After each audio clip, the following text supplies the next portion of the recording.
беше тих и добър, с очи пълни с мечти. Аз до теб всяка вечер се молех Бог да те пази. Порасна бързо, мое момче, но за мен си още дете. И както да минават дните, сърцето ми е все при теб. Когато те боли и страдаш, майка ти го усеща. Дори да се усмихваш, душата ми трепери вечер. Златното момче на мама, с мъжкото сърце. Доброто в теб никога не позволява и да умре.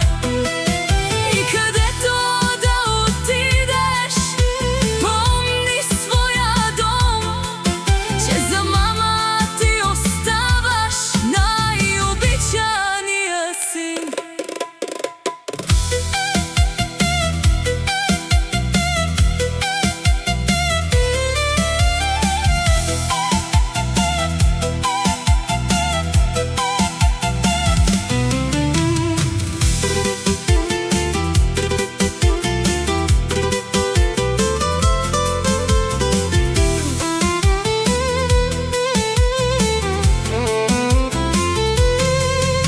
Живота много ще те учи, ще има тежки дни, но нека Бог да ти помага, когато най-боли.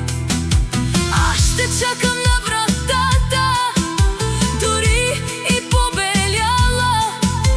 За майката детето нейно си остава най-голяма обич. Не искам нищо на света, само да си жив и здрав и да те видя